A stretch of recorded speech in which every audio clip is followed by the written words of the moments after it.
পশ্চিমবঙ্গকে একসময় ভারতীয় রাজনীতির কেন্দ্র বলা হতো, তবে সেই জৌলস আর নেই এ রাজ্যটির। স্বাধীনতার আগেই হারিয়েছে রাজধানীর মর্যাদা।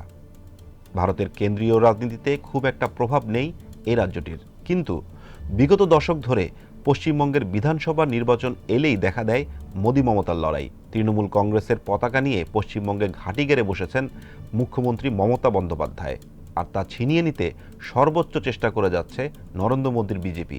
আর এই পুরো প্রক্রিয়ায় গুরুত্বপূর্ণ হয়ে উঠেছে মুসলিম ভোট। কিভাবে তা জানাবো আজকের স্টার এক্সপ্লেন্সে।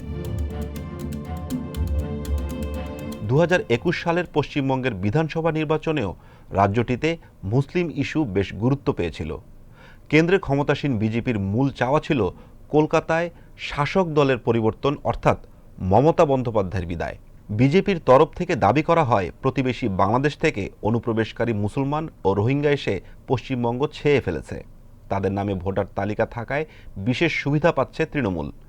এই সংখ্যালঘু মুসলিমদের ভোটেই তৃণমূল কংগ্রেস বারবার বিজয়ী হচ্ছে, ফলে বারবার ভোটার তালিকা সংশোধন বিষয়টি সামনে আসে। বিবিসির প্রতিবেদন বলছে পশ্চিমবঙ্গের মোট ভোটার 7,60,00,000। ভোটার তালিকা সংশোধন প্রক্রিয়ায় প্রায় 91 লাখ মানুষের নাম বাদ পড়েছে। এটি মোট ভোটারের প্রায় 12%। ফলে ভোটার তালিকা সংশোধন নিয়ে সৃষ্ট সংকট নিয়ে জনগণের মধ্যে তৈরি হচ্ছে ক্ষোভ।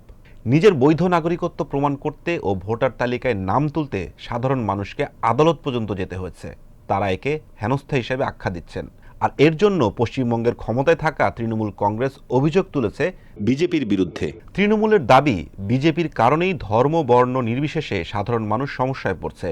তারা মূলত অনুপ্রবেশকারী আখ্যা দিয়ে মুসলমানদের নাম ভোটার তালিকা থেকে বাদ দিতে চাইছে। কিন্তু এখন হিন্দু মুসলিম সবারই নাম বাদ পড়ছে। রাজনৈতিক বিশ্লেষকদের অনেকে মনে করছেন 2021 নির্বাচনে বিজেপি যেসব আসনে 5 থেকে 10,000 ভোটে হেরেছিল, সেসব আসনে ভোটারদের নাম বাদ গেলে দিন শেষে বিজেপির লাভ হবে বলে মনে করা হচ্ছে। কিন্তু এই নাম বাদ যাওয়ার ঘটনাগুলো বিজেপির জন্য হিতে বিপরীত হতে পারে বলেও দেখছেন অনেকে। সাংবাদিক ও বিশ্লেষক জয়ন্ত ঘোষাল এক পডকাস্টে বলেন, ভোটার তালিকাকে ঘিরে পরিস্থিতি যা হয়েছে তাতে বলা যায় যে সংখ্যালঘু মুসলমানদের প্রায় 30% ভোট একজোটে তৃণমূলের কাছে চলে যেতে পারে। প্রায় 30% মুসলমান অধ্যুষিত রাজ্যে বিজেপি এবার বিধানসভা নির্বাচনে একজন মুসলমান প্রার্থীও দেয়নি। তারা শাসকদের সমালোচনা করতে গিয়েও মুসলিম বিরোধিতাকেই সামনে নিয়ে আসছে। অপরদিকে এই নির্বাচনে 2021 সালের বদলা নিতে চায় বিজেপি। সে বছর দলটি 200টির বেশি আসন নিয়ে সরকার গঠনের আশা করে পেয়েছিল 77 আসন, যার কারণে হাসি ঠাট্টাও সহ্য করতে হয়েছে এই দলটিকে। এবার বিজেপি বেশ জোরে সোরে প্রচারণা চালাচ্ছে। মাঠে নেমেছেন স্বয়ং প্রধানমন্ত্রী নরেন্দ্র মোদী। বলছেন পশ্চিমবঙ্গের বিধানসভার 294 আসনেই তিনিই প্রধান মুখ।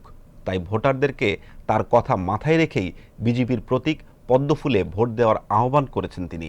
তবে বিজেপি বিজয়ী হলে পশ্চিমবঙ্গে মুখ্যমন্ত্রী কে হবেন তা সুনির্দিষ্ট করে বলা যাচ্ছে না। পশ্চিমবঙ্গের নির্বাচনে বিজেপির প্রধান নেতা শুভেন্দু অধিকারী এক সময়ের মমতার মন্ত্রিসভার সদস্য হলেও এখন বিজেপির পতাকা বহন করছেন।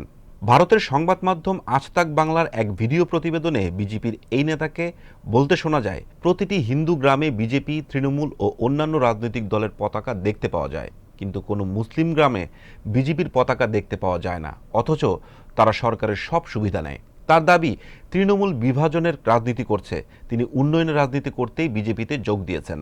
পুরো নির্বাচনের প্রচারণায় বিজেপির তরফ থেকে আশঙ্কা করা হচ্ছে হিন্দুদের জন্য শ্যামাপ্রসাদ মুখোপাধ্যায় তৎকালীন যুক্তবঙ্গকে ভেঙে পশ্চিমবঙ্গ সৃষ্টি করেছিলেন।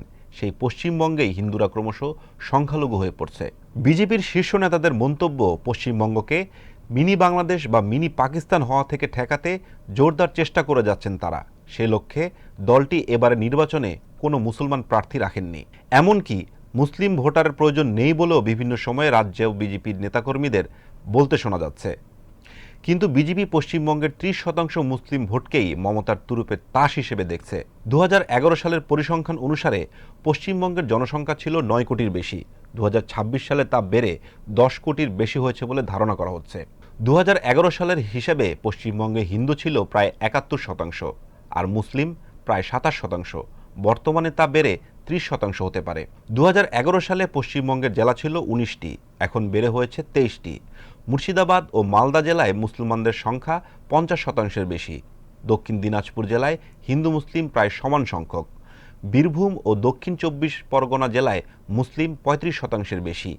এছাড়াও ৬ জেলায় মুসলমানদের সংখ্যা ২৫%-এর উপর। এমন বাস্তবতায় ২০২১ সালের বিধানসভার মতো ২০২৬ সালের বিধানসভা নির্বাচনেও মুসলিম ফ্যাক্টর কতটা গুরুত্বপূর্ণ ভূমিকা নেয় তা দেখা যাবে ৪ মের ফলাফলে।